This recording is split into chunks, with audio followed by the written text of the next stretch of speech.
Sadar atau tidak, hidup kalian merupakan perjalanan panjang yang diwarnai oleh persimpangan antara nasib, pilihan, dan takdir.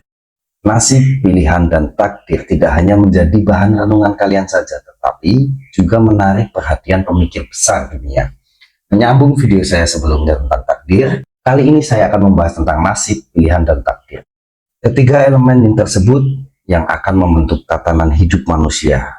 Pada video kali ini, penjelasan saya akan mengambil berbagai perspektif tokoh-tokoh dunia seperti Karl Marx, Jean-Paul Sartre, Paulo, Nietzsche, dan Max Weber. Kita akan melihat bagaimana ketiganya saling berkaitan dan mempengaruhi arah hidup seseorang. Yang pertama adalah nasib. Nasib merupakan takdir awal seseorang yang tidak terhindarkan. Maksudnya, nasib di sini dipahami sebagai keadaan yang diwariskan atau diberikan sejak lahir. Menurut Karl Marx, manusia memang bertugas untuk membuat sejarahnya sendiri, tetapi tidak bebas. Mereka tidak membuatnya dalam keadaan yang dipilih sendiri, melainkan dalam keadaan yang langsung dihadapi, diberikan, dan diturunkan sejak lahir. Sebagai ilustrasi apa itu nasib, saya akan menggambarkan begini. Kita tidak bisa memilih dilahirkan sebagai anak dari keluarga kaya raya atau miskin, dari keluarga yang utuh atau broken. Saya membaca buku The Concept of Anxiety yang ditulis oleh filsuf eksistensialis Kierkegaard, berpendapat bahwa manusia itu dilemparkan ke dalam dunia tanpa pilihan awal. Nasib bukanlah sesuatu yang harus dilawan, melainkan diterima dan dimaknai melalui tindakan atau yang disebut dengan pilihan. Jadi, nasib di sini tidak bisa kita pilih karena diberikan pada saat kita dilahirkan.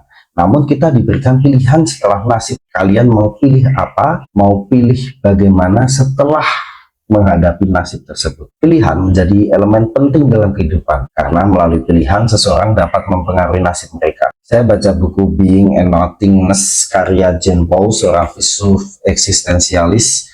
Saya memetik nilai atas pentingnya kebebasan dalam membuat pilihan. Jean-Paul menulis manusia itu dikutuk untuk bebas, dikutuk karena begitu dilempar ke dunia, dia harus bertanggung jawab atas segala sesuatu yang dia lakukan. Pandangan tersebut memang menggarisbawahi bahwa seseorang tidak bisa memilih kondisi awal hidupnya atau nasibnya, namun memiliki kebebasan penuh untuk memilih bagaimana merespon keadaan yang dihadapi. Jadi memiliki pilihan-pilihan sebagai respon atas keadaan yang dihadapi, yang tentunya akan mempengaruhi takdir. Yang ketiga yang kita bahas adalah takdir, antara kepastian atau kemungkinan.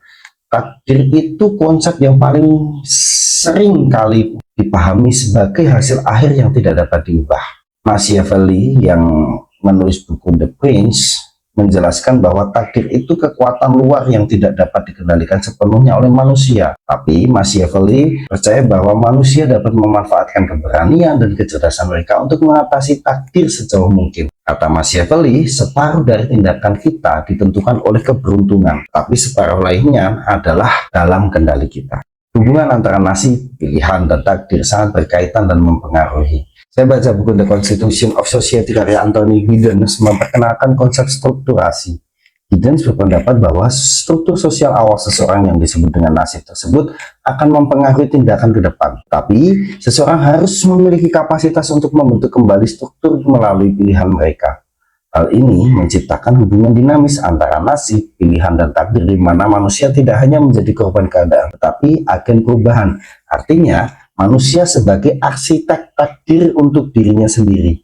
Nasib memang titik awal membentuk kondisi awal kehidupan manusia. Namun, pilihan menjadi kebebasan untuk menentukan arah hidup seseorang, meskipun dalam batasan tertentu. Sementara, takdir itu hasil akhir dari kombinasi antara nasib dan pilihan yang bisa dilihat sebagai sesuatu yang ditentukan atau sesuatu yang dapat diciptakan manusia itu sendiri.